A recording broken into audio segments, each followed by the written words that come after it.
Hello, I'm Ian Skelly, and welcome to the Wigmore Hall podcast. This month, the soprano Nardus Williams and the lute player Elizabeth Kenny join us to talk about working together on programmes that celebrate Baroque women composers, all to look forward to their forthcoming concert at Wigmore Hall when they'll be joined by Mary Beard for International Women's Day. Praised by the Arts Desk for her magnetism and unobtrusive intimacy, the soprano Nardus Williams has quickly become one of the most exciting and versatile British singers of her generation.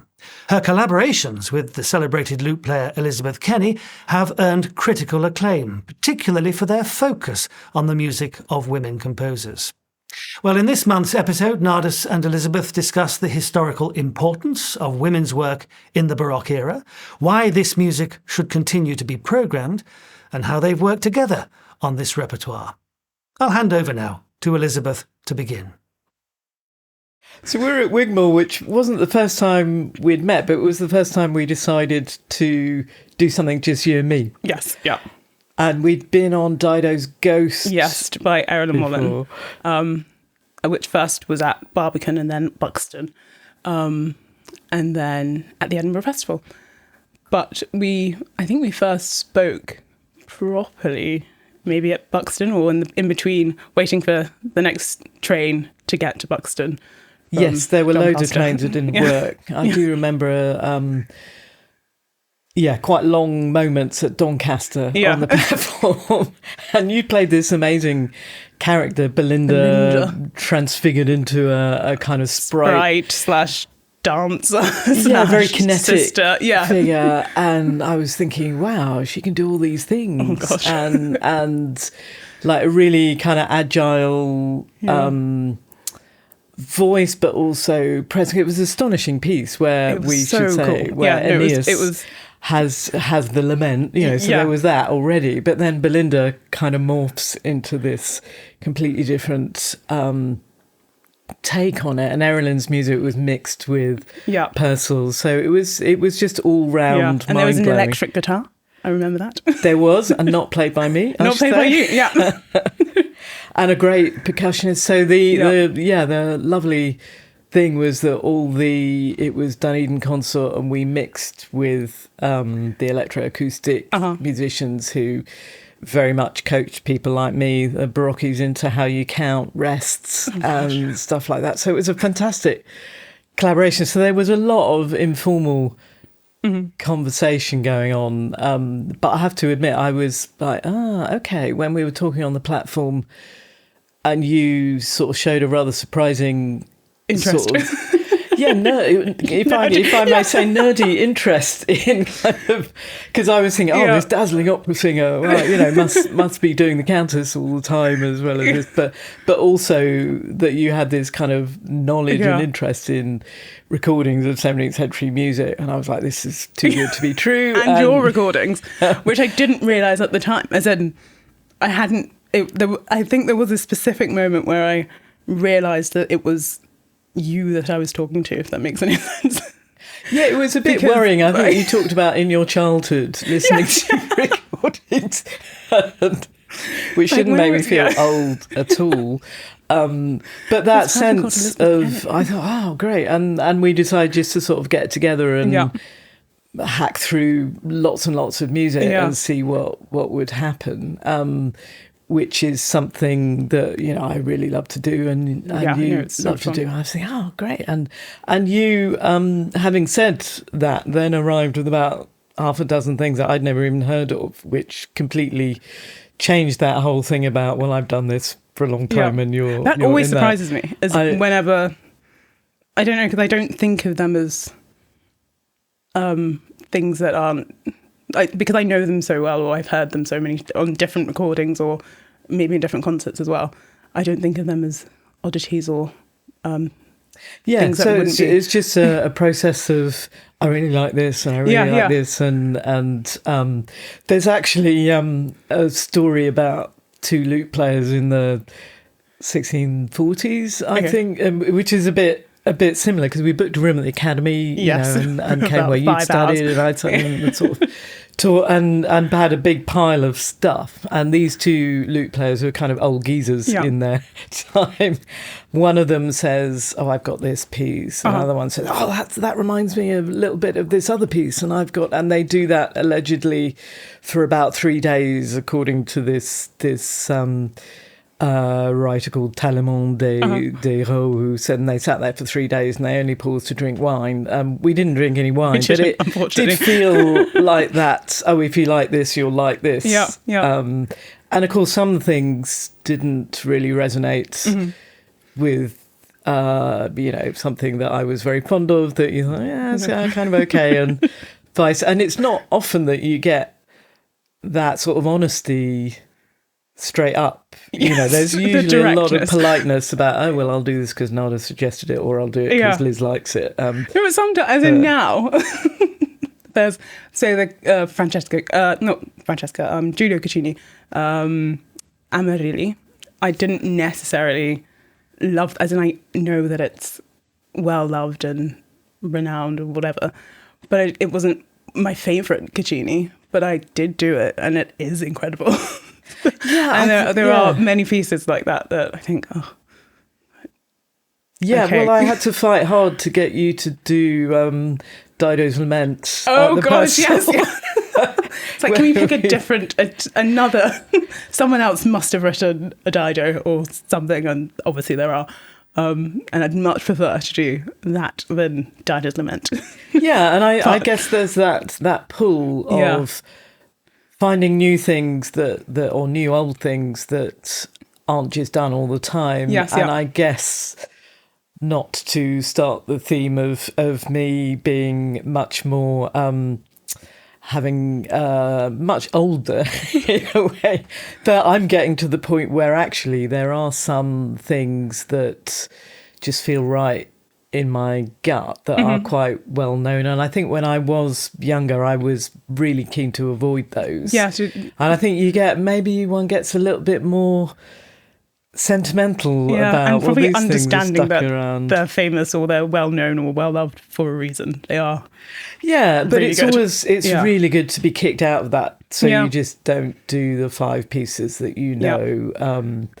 I mean, as a lute player, Dowland is a classic that, there are, and Barbara Strozzi, there are 8 books, and we tend to hear the same half dozen songs, and Dowland, there are 4, but, it's that. So it's wonderful to be kind of tussling around the edges of those things and building stuff around that.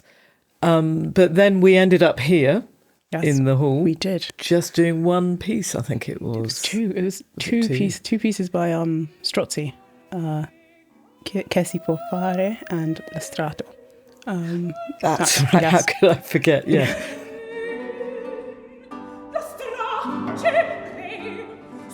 So I remember it was for a season announcement. So it was about a 10 to 15 minute performance. But I remember them asking if I wanted to do this performance, and the first question was, does it need to be with piano, or can we try something different?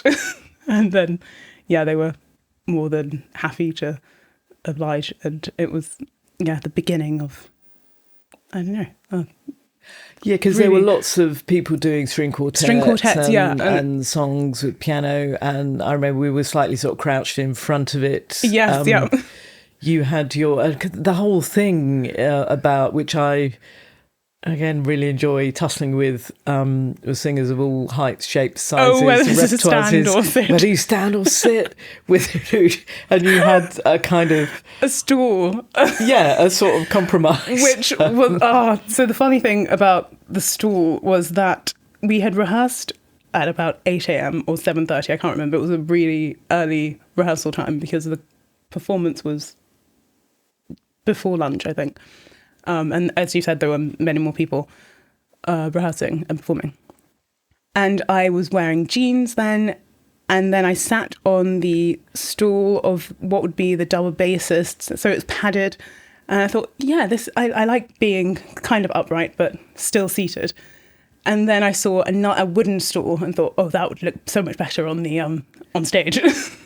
so I asked if I could have that stool instead. That's right, yeah. And then when it came to the performance, I was in a dress. And there was just I just kept slipping off. Grip. No grip. It was horrendous. So I was just in a squat the whole performance. And just trying to be not thinking about it and think about the text and think about the words and the music and but it was horrendous as in feeling wise. My legs were dead. Yes, I know you mentioned it afterwards, but it had passed me by because we were busy. It's like collapsed as I walked off the stage.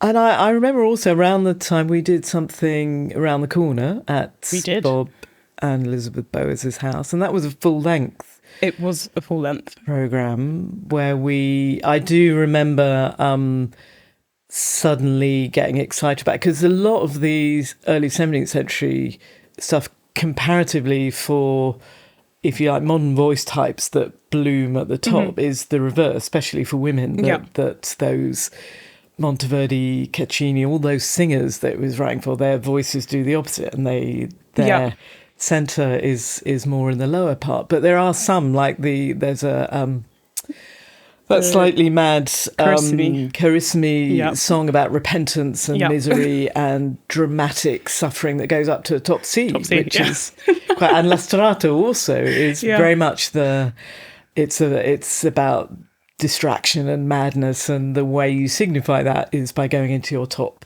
octave. So I remember being quite amused by that. The whole meaning of how a voice works is just different, and I really felt like people got that because they were surprised and shocked in a pleasant way that we started out in the speaking range, which you do. But it is.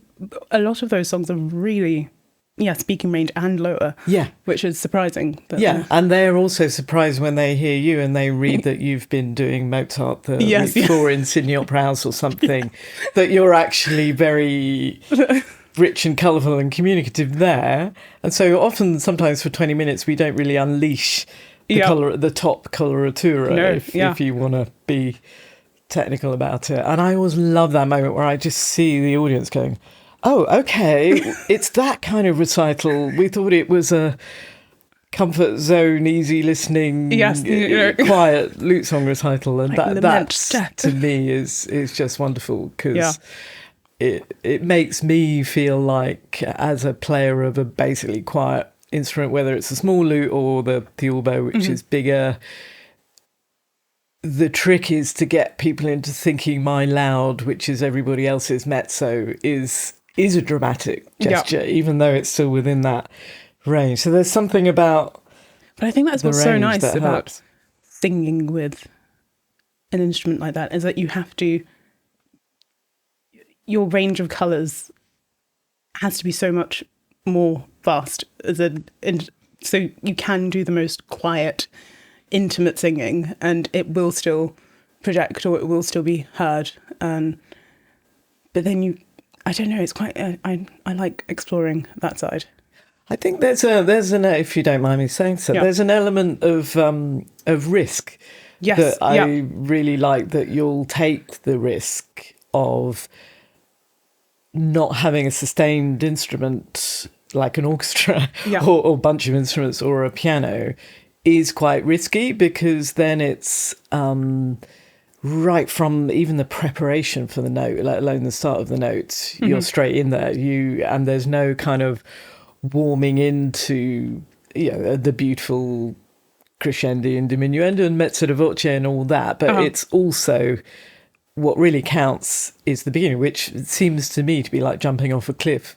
And I'm used to it because that's what playing the lute's like. But I find with singers, some people enjoy that more than others. Yeah.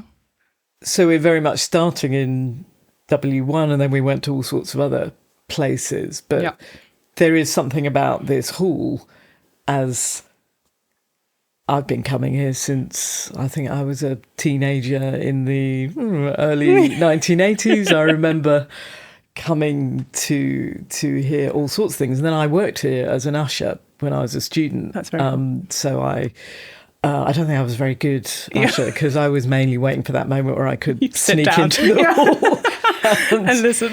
And that basically expanded I was a late developer in terms of music education, so that expanded my education into lieder and song recital string quartets, whereas when I was a teenager I was very much, I think I heard every guitar recital that was ever given here, and I was very much into hearing my stuff. But just being here and seeing the variety of people that came was quite an education. I don't know if you had experiences like that. I remember the first time that I came here.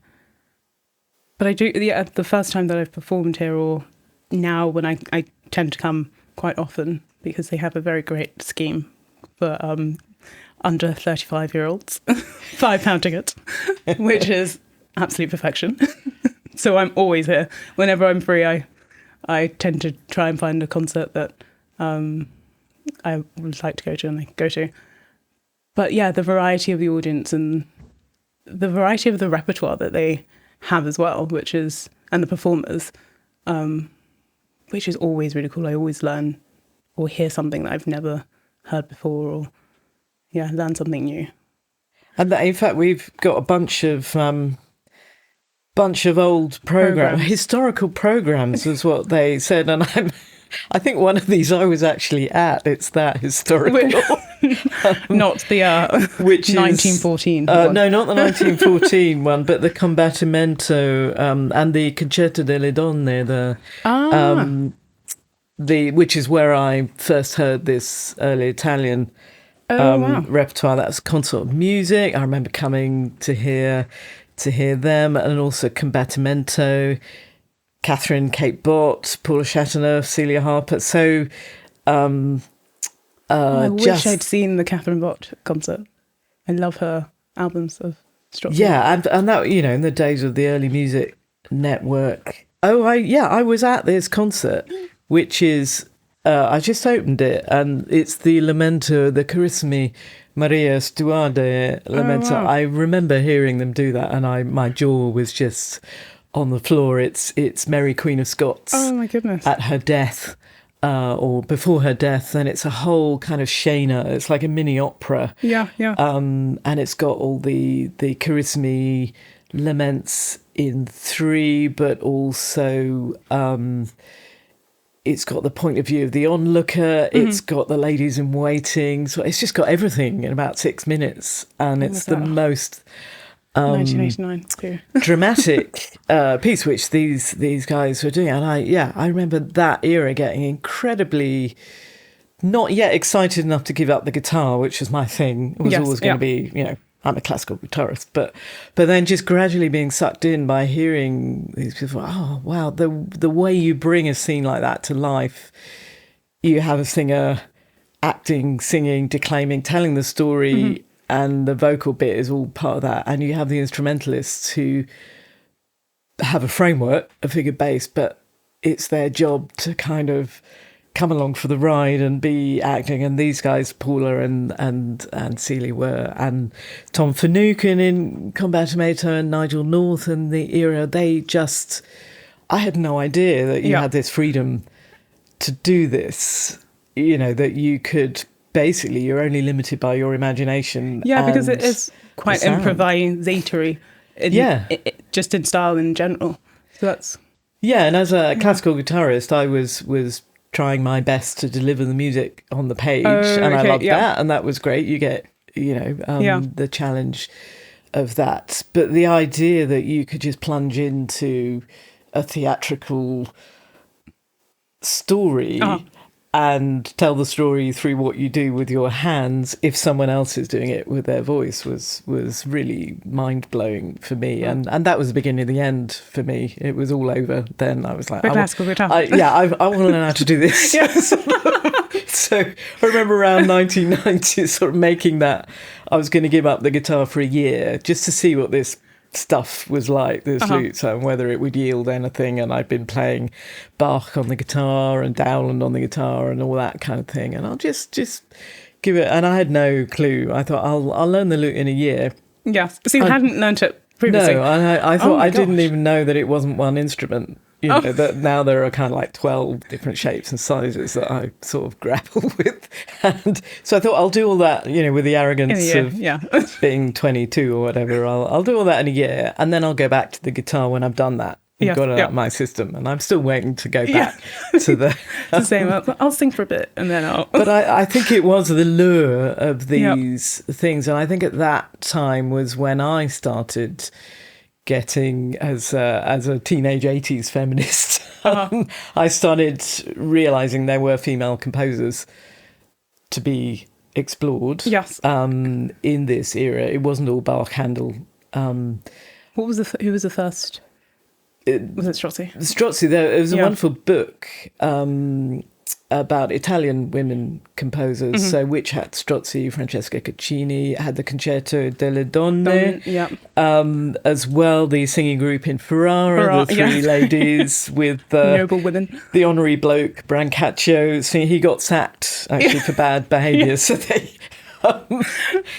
they I never wrote like any music. Group. So that that kind of virtuoso singing in the late 16th century, being led by female singers, was really monasteries to begin with, and and so that idea of and even one of the areas obviously I like, and we've explored as well, the kind of English Purcell, Henry Lawes type of stuff. The little, under a rock you might find Mary Deering, who was a pupil of Lawes, and you think, oh great, get really excited, and you think, okay, compared to Strozzi's massive collections and virtuosity, we've got about 4 songs that all sound kind of very much like. But that's what I quite like, as in amongst the extraordinary women, the Francesca Caccinis and the Strozzis, that there is space for, or at least there are some pieces by the more ordinary women composers, whereas so that's quite nice to see that you don't have, as in obviously the really extraordinary ones are the ones that are being played today, and the ones that you hear of, but it'd be nice to find the more ordinary. And that, because composers. If you think about the male composers, they didn't always they weren't all extraordinary. They didn't write their best pieces.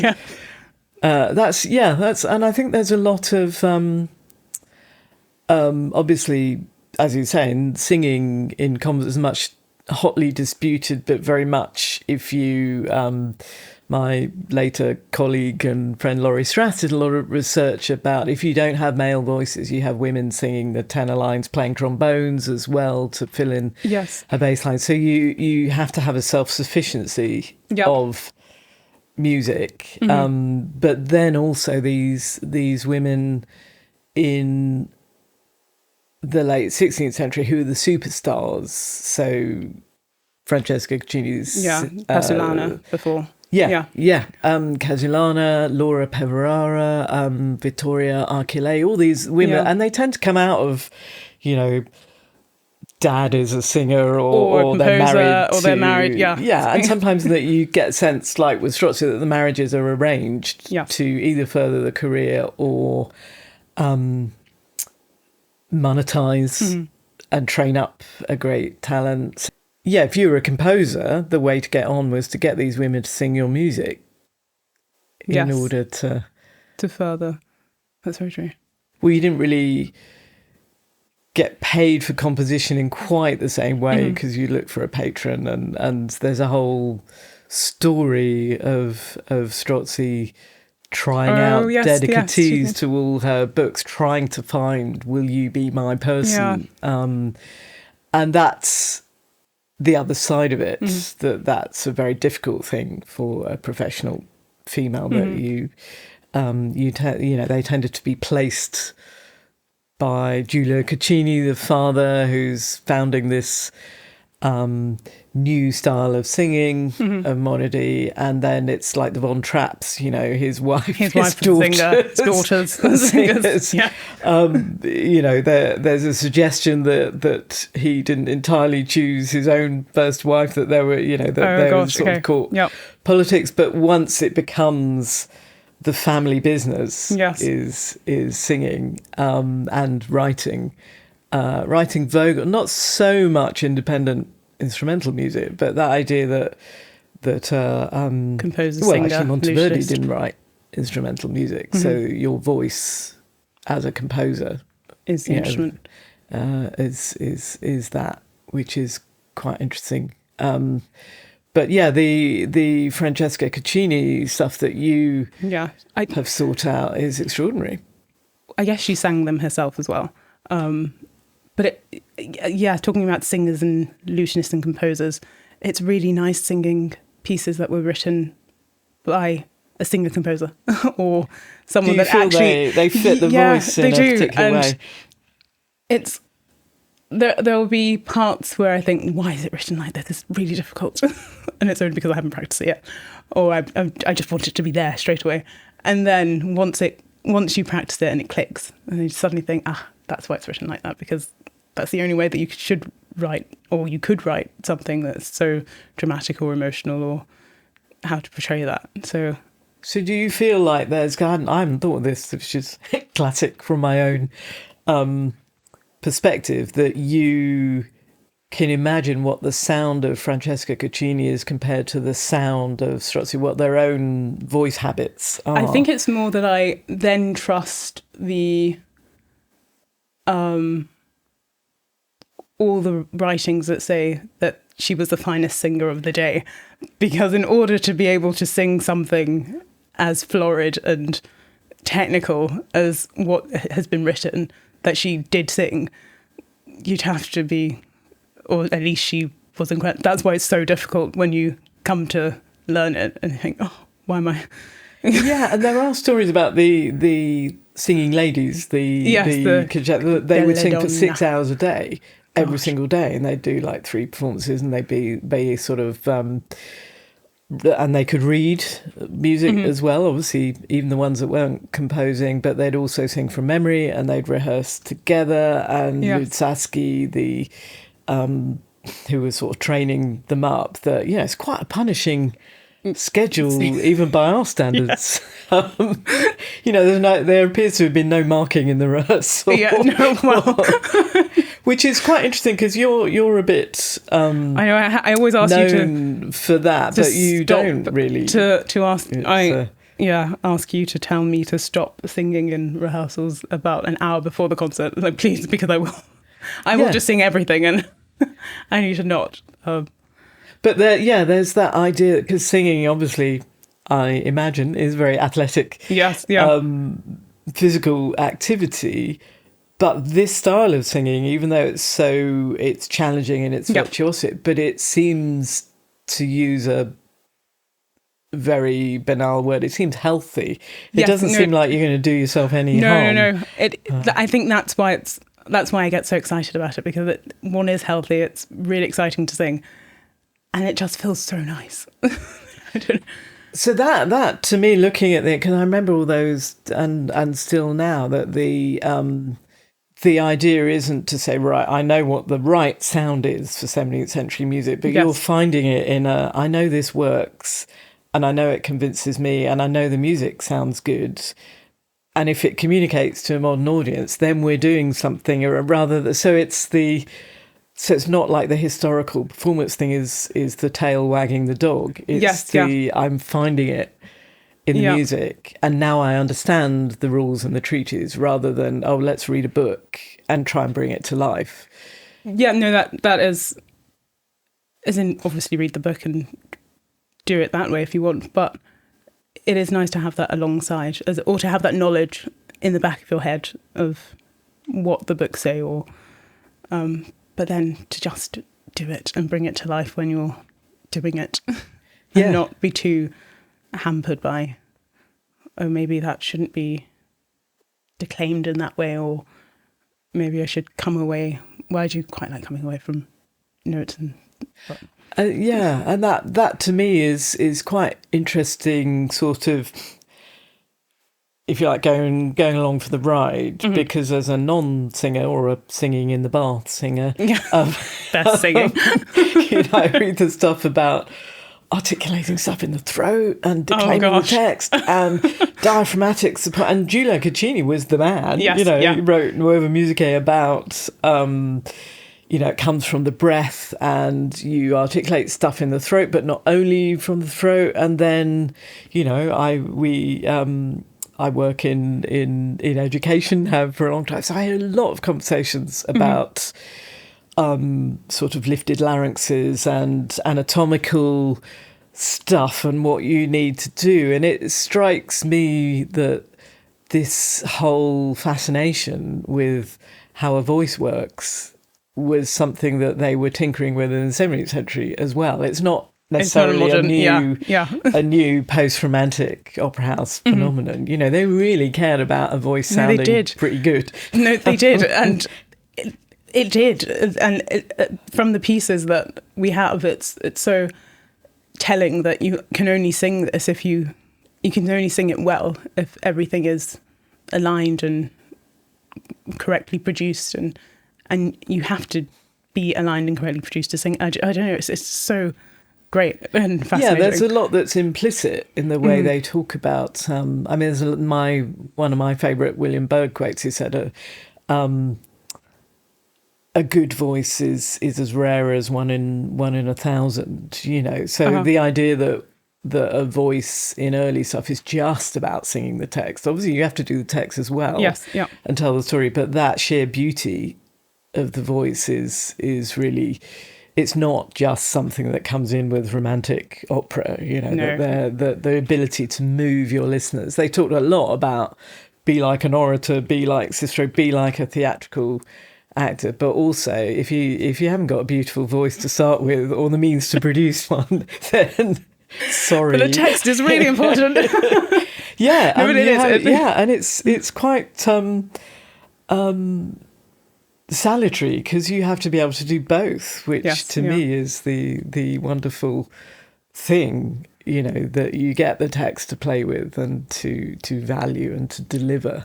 And all the fancy stuff, the millions of cascades of notes is there. And obviously that's really exciting, but it's not only about that. It's there to aid the text, or it's there to aid the drama of the situation that's unfolding.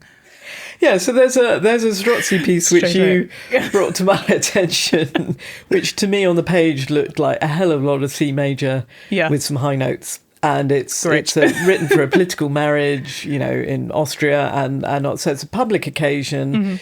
It's not the things that tend to grab us are the incredibly searing, heartfelt lament, the lagrime mie che si può fare, and all that. But this is Strozzi being a public spokesperson for this marriage is a jolly good thing. Yes. But she sticks in some minor, some darkness about, the war and conflict that's being avoided by this marriage. Union. But a lot of the reason I think I didn't really see the point of it on the page was a lot of it is in the sheer sound that is produced. Oh, gosh, yeah. No, they are all of her laments or pieces they do feel like mini dramas and mini operas, or there's so much within them, and the range is vast from low A's to top C's in the same phrase. And I think with Strozzi as well, because her life story is so dramatic in itself. Yes. She's born around 16, 19 or 20. She has 4 illegitimate children. She has this rather controlling but enabling father, Giulio Strozzi, who wrote texts for everybody, and she's very ironical and self-aware about being a singer. Loads of the songs have puns on the word Barbara. Or cantatrice and stuff. And the emotion seems so real. Yes, yeah.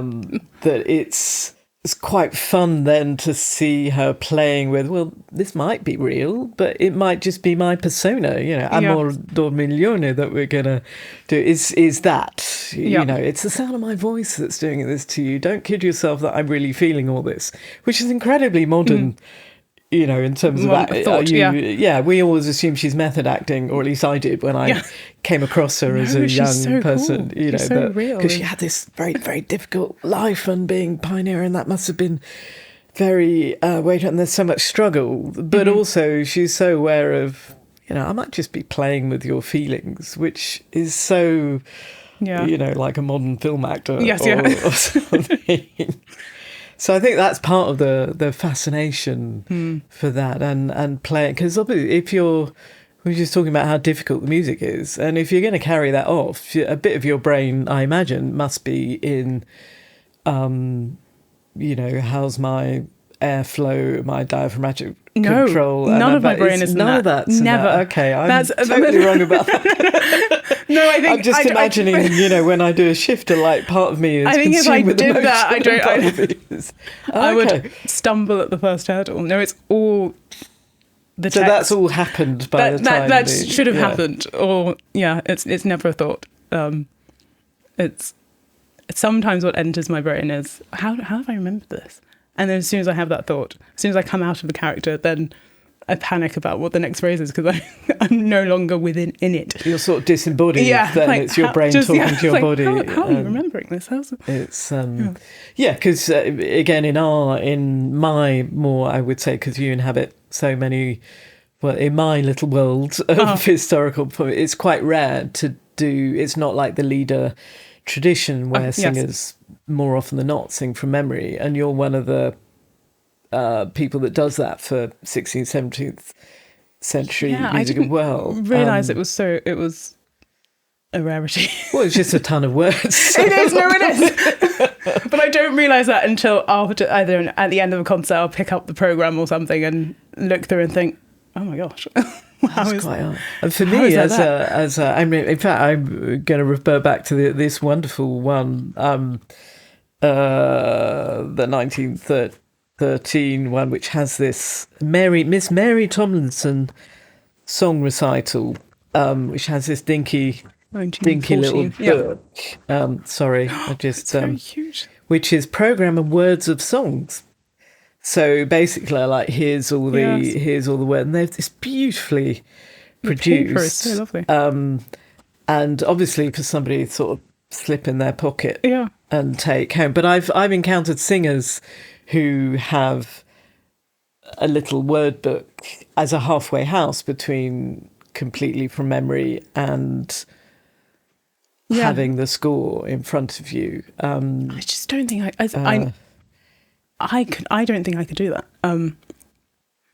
Because I find it much easier to inhabit a character, or for it to be more intimate, for it to be an intimate experience, if it is from memory, or if I'm not hampered by a score, or I'd see it's more. It feels like a barrier between me and the audience, or me and the character. Well, again, it's that approach to risk which I really enjoy. Because also it says assisted by Miss Grace Thin on the violin, and then it says at the piano, and I forget who it is actually, which is classic, Miss Ellen Tuckfield. So as the at the piano person or at the lute, the assistant, assisted by. It's very exciting because it means it could go literally go anywhere, and it does feel like you're inventing it. On the hoof, and we're both inventing it. Yeah, which is so amazing in the moment, to have something that feels improvisatory or invented in the moment. Yeah, what's the first thing they do is Falconieri. I mean, he's not your normal Bach handle, sort of chronological idea. And I know at 16th century, I know him as a couple of very cool early violin pieces that he does. But there's a nice Italian aria, Begli occhi lucenti, and then it goes to Handel, then it goes back to Strozzi, Amor d'Ormiglione, and then there's some lasses, which is great with a violin obbligato, and some Corelli again on the violin, and then it goes on to Lieder and English song. So the whole a history of music. Yeah, the whole shebang. Beautiful. And I remember going to, not in 1913, 1940. not that old, I remember going to this concert. And maybe it's the reason I've become a bit kind of Caccini's Amarelli Mia Bella is a bit of a touchstone for me, because I remember hearing Maria Ewing sing that at the beginning of a voice and piano recital in the Royal Opera House, again, when I was a student, and I had a cheap seat at the top, and she went, that was the starting point, and then the ending point was opera arias and Lieder. And it was, and she sang some spirituals at the end. Yeah, it was a whole, the evening was a journey for all of us. And then one of my slightly random gigs, where I played on a couple of recording sessions with, I think we've talked about this, with the Academy of St Martin in the Fields and Dmitri Forostovsky sang Amarylli in a transposed key, and I was just completely, sensory overload, and just like, what's going on? But a beautiful experience, and both those singers took it into their own world and delivered it back out. And then I started to do the nerdy stuff, the kind of research about, I had a 3-year thing researching things like what singers and what players would do to music in the English 17th century that doesn't make it into the published books for amateurs. And lo and behold, very fancy versions of Amarylli turn up in all sorts of random, obscure English manuscripts. And you think that was the one that they really kind of locked onto as this new way of singing. So for me, it's such a example of something that just keeps on living and giving, but in a completely different way. But you have to then transform it, which you then do. Thank you very much for... You're welcome. Thanks for suggesting it. Say, okay, I'll do this. So then it sounds like, to me, like no Amarylli that I've heard, because it's yours and it's infused with everything else. What's so great about those pieces is that there are so many ways that you can interpret it, or so many ways that you can ornament and sing it, that it does feel new each time that I sing it as well. I don't write down the ornaments that I did the last time, so it's always different. Yeah, and I think that's interesting in this whole thing about, Wigmore Hall having a certain tradition and the historical performance practice having a certain tradition, and that each generation takes it to a different place. Yes. It's still grounded in those things, but it's not about, right, we found the right way to perform this. And we can all sleep stop. at night. We've done that.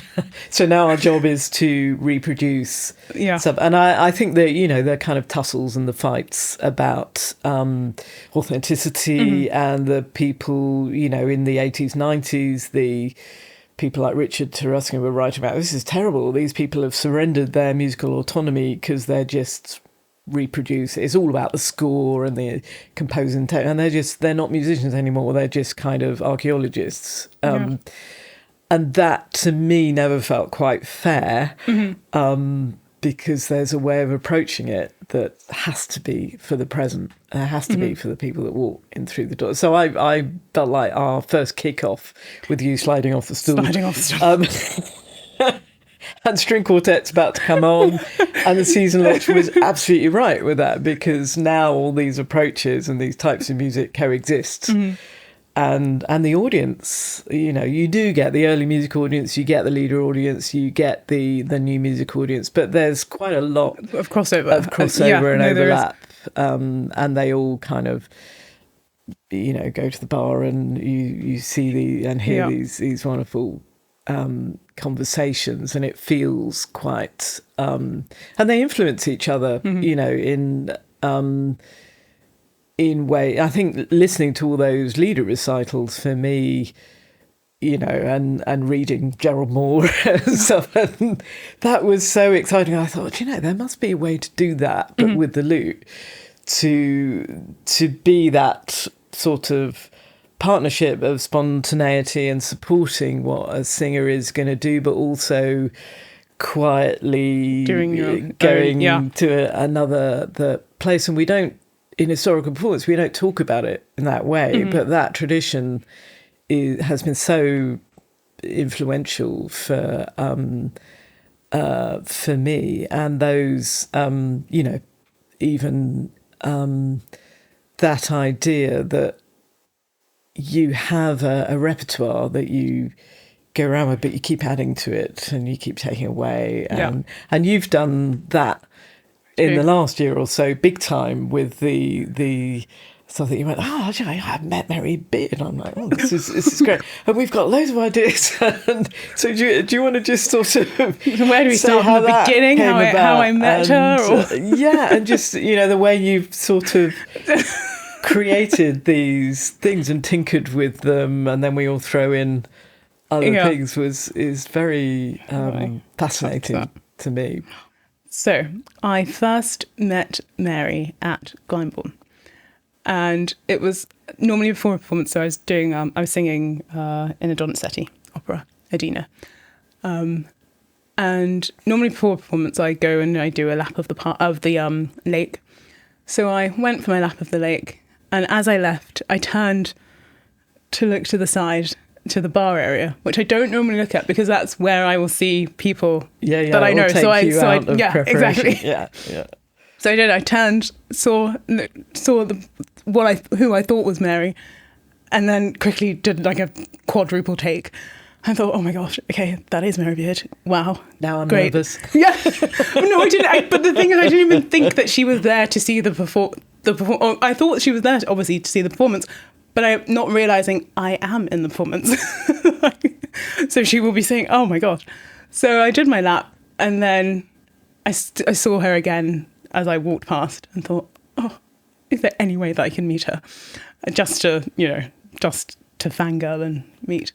And so I asked at the company office, and they arranged it for after. But apparently she has a story where the party that she was with wanted to meet a member of the cast. So it was as if they were happening at the same time. A member of the cast wanted to meet them, and they wanted to meet a member of the cast. So then, so we met, and then,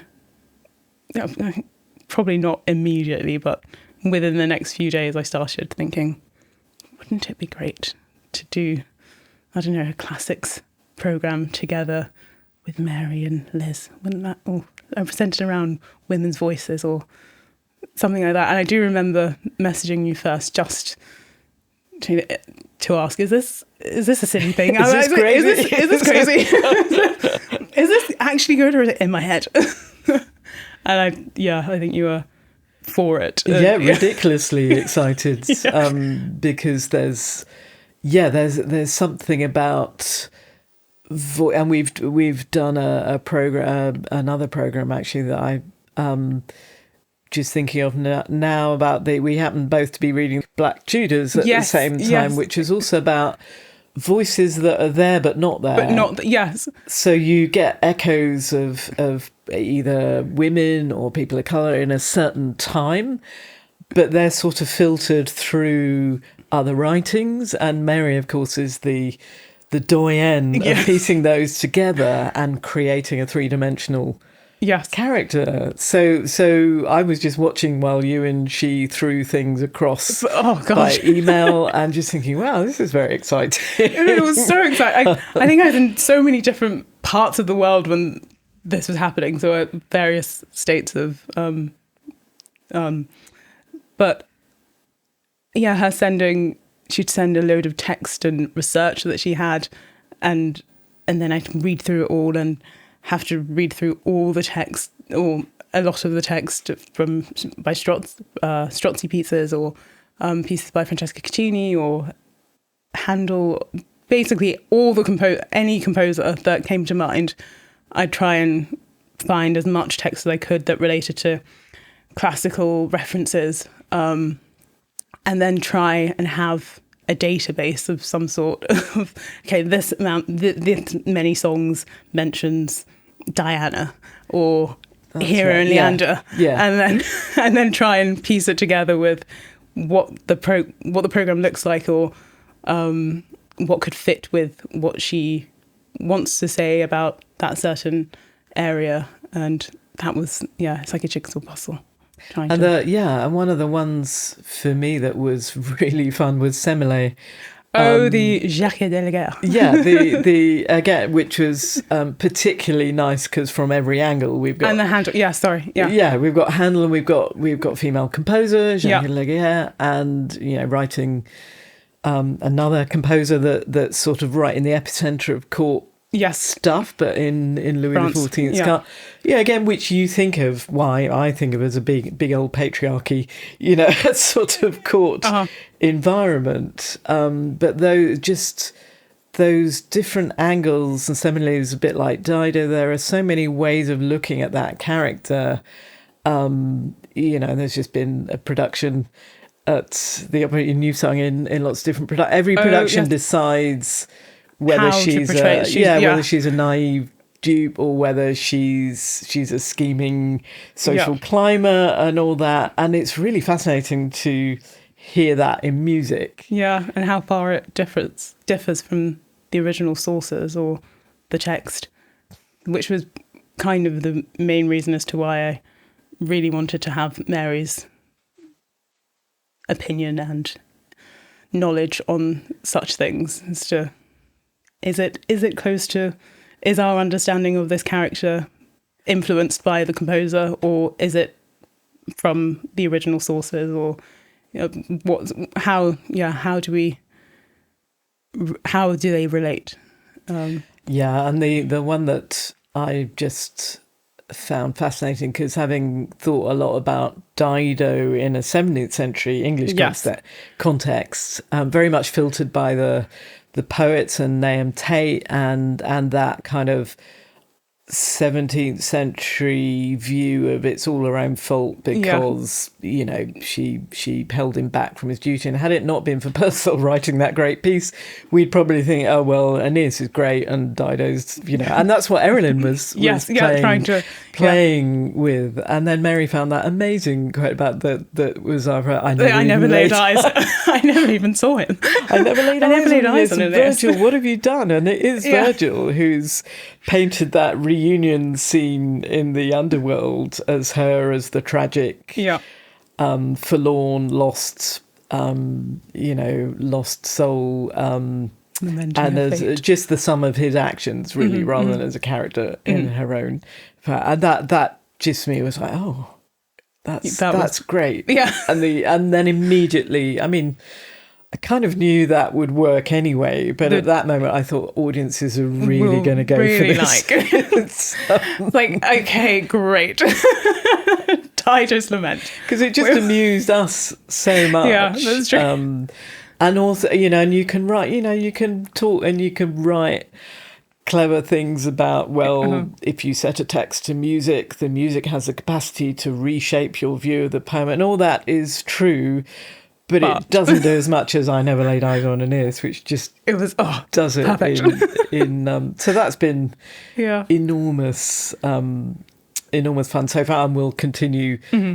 So Mary pointed out, because we found some songs by Purcell around, Sappho's a big, like Dido, big figure in 17th century English and Italian sort of thinking, and Mary said, well, there's this other one that called Gnosis, and we'd never heard of Gnosis. So clearly needed some music to go along. But what was great about the introduction to Gnosis was that the poem that she chose, that Mary chose, I felt like I'd heard it before, as in the roses, and then because I'd looked through all of the Francesca Caccini text, Strozzi text, there was the Francesca Caccini piece, song by Francesca Caccini song O Vive Rose, which was kind of a perfect fit, which was amazing to, I don't know, when those moments happen where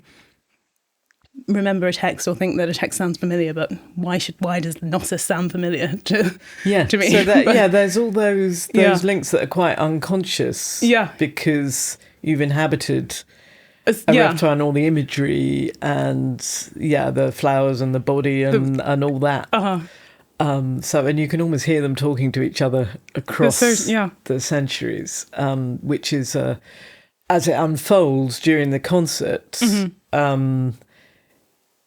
It feels like they are connections rather than if you start from the dry fact of, okay, there's Sappho, people write about, are the texts set to music?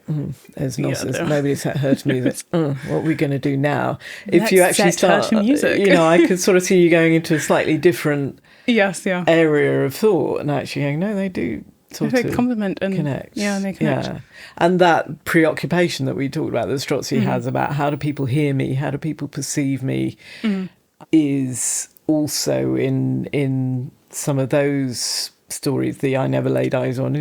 My posthumous reputation will be entirely out of my control because it will be usually a male writer who will be reinterpreting me, or a male painter, or we talked a lot about Barbara Strozzi and images. Should we add images and the Gentileschi, Artemisia Gentileschi, where you have figures like Judith, and painted by a woman painter, again trained up by her father, but with a particular, not an obviously anachronistic feminist view, but she has really big hands and they look like they could actually rip your head off quite easily. And that sort of thing, you suddenly imagine these characters with much more sort of power and agency. Yeah, and so that's been a very interesting road to go down, and a lot of we talked about all those Italian singers and who got paid most and all that, but also women writers in the there weren't so many composers in the 17th century, but one thing that I've often been interested in is when the actresses came back to the theatre after the Restoration, and one or two of those people that ended up singing in late Purcell dramatic operas had been protégés of Henry Lawes in the 1650s. So Mary Knight was one who was singing, not a professional singer, but singing in household concerts. Probably, and Alice Egerton is another one who sang in Milton's or Lawes's Comus in the 1630s. Had 7 weeks of rehearsal for about 3 songs. So again, clearly was learning how to do this incredibly well. So our notions of what professional and amateur are quite sort of blurred, complicated. And poets like Catherine Phillips who were writing texts that Purcell set, and that's what. So there is a female voice there, but just if you narrow it into who was the professional women composers, who were the professional women composers, you won't necessarily. It's slim pickings. You have to be honest about that. That's very true. Yeah, and also it's hard to say.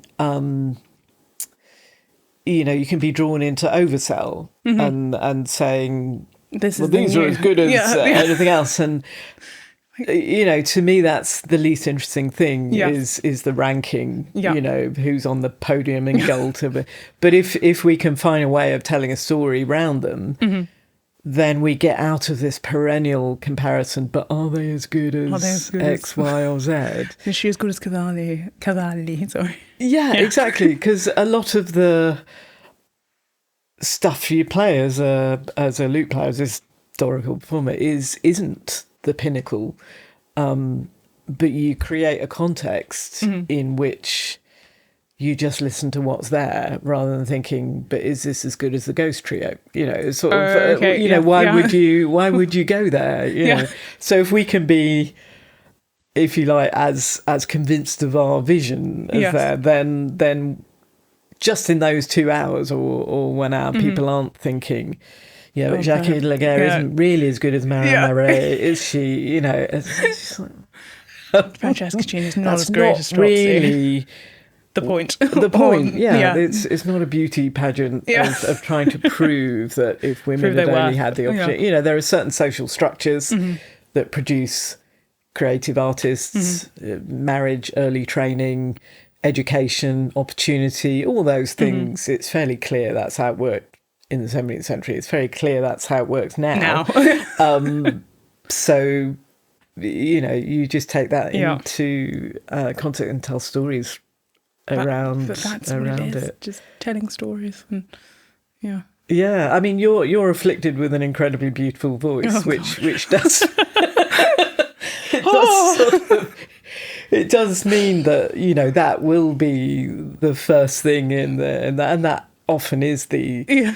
But what I really enjoy about the stuff we do together is that you see that as the entry point. Yeah, it's not. It's like, now I'm going to do something next. with that. So that also. And you get to make those ugly sounds that are so exciting to make, and really explore the lower parts of the voice, which I would never normally get to explore. Yeah, right, and just the way our stuff works. That there is that beauty parade of soprano X has a lovely top, soprano Y has a gleaming coloratura, and all that. And I think the ability to enter a slightly different historical context isn't about, oh, you're so nerdy, you know that trills begin on the upper note. Yes. No, it's not to do with that. It's to do with what am I going to use this for, and how's it going to be when do I bring the ugly out? Or and that's I think that's very intriguing for people because it makes it's sort of, oh, okay, so what's that beautiful voice going to do tonight? Which means that then you can be doing more familiar repertoire the next day, and it's not a contradiction.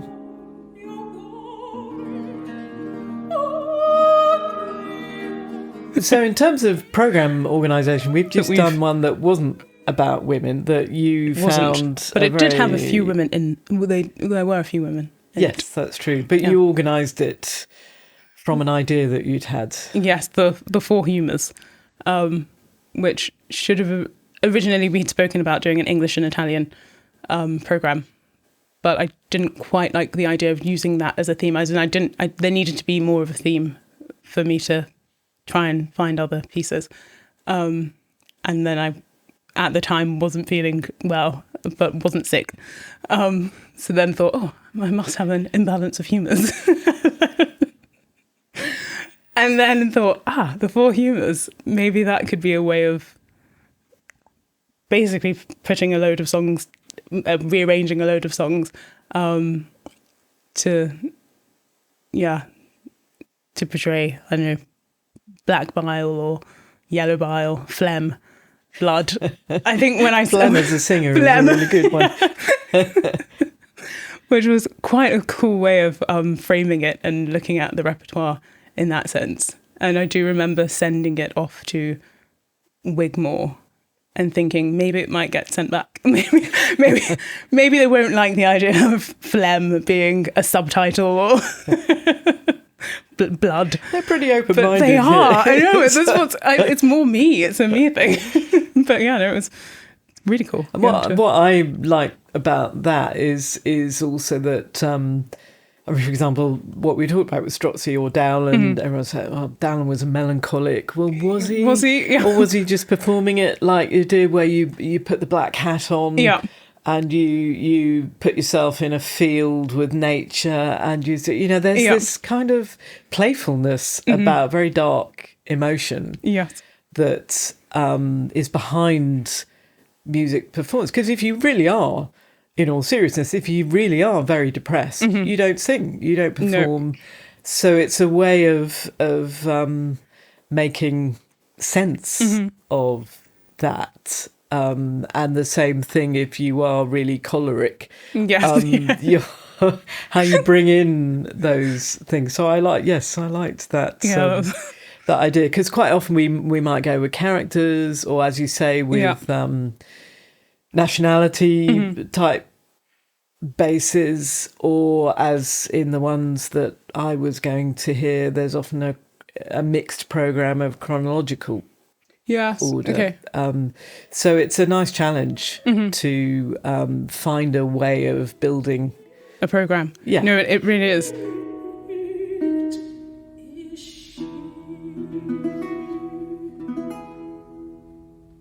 So our next program is back to the female voices idea, and also back to Erilyn Wallen. Back to Erilyn, back to where it began, here as well. Yes, so we've commissioned her to write a piece based on the Eurydice myth, with some text taken and inspired by Carol Ann Duffy's poem on Eurydice, which is quite a cool. I love that one because, like Dido, it's a complete reimagining of somebody who's why just didn't he just there. leave me? Leave me. So it's like, the Orfeo is pretty annoying and sort of persistent, comes down to. And now I'm just the footnote, the vehicle for his sad feelings, but Carol Ann Duffy kind of inverts all that, which is so it's true. It's and I did want the programme in general to be broadly influenced by Mary's incredible women and power, which is a perfect little pocket manifesto. Sorry, as it's written.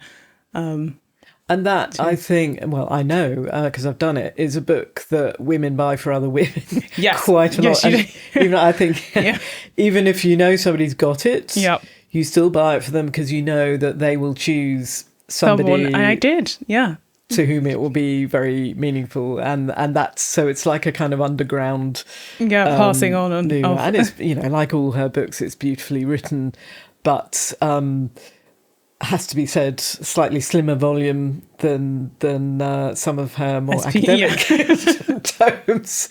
So it's just and it has that wonderful punch cartoon, where it's Miss Triggs, isn't it? Where that's a very good idea, Miss Triggs. Would you like one of the men to suggest it? And it's just a very non-angry way of recognizing an experience that we've all had, and and is kind of fun and entertaining, so that will be really nice. Fun. That'd be lovely. And it's so great that they have. I think it's a full day that they do for International Women's Day here at Wigmore of concerts. So it's nice to be a part of that. Yeah, and I know there's always debates about, well, why is it only one day, and does that mean that you? But I think these things that do focus people's minds, in one, it doesn't mean that you're then only unconscious for the other for the rest of the year. But it's a very sort of very celebratory idea, and also can be a catalyst for causing something new to happen, which is very good. And Carol Ann Duffy, I remember, when my son did GCSE English, she's on the syllabus. When a writer like that goes into the mainstream, you have conversations with teenage boys about, as well as teenage girls and teenage non-binary people. So it brings another perspective from yet another generation, which is a very good thing. Thank you to Nardus Williams and Elizabeth Kenny for that fascinating discussion. If you'd like to join them on International Women's Day for their Women and Power programme, when they'll be joined by the classicist Mary Beard, well, head to the Wigmore Hall website to find out more and to book your tickets. Thank you for watching.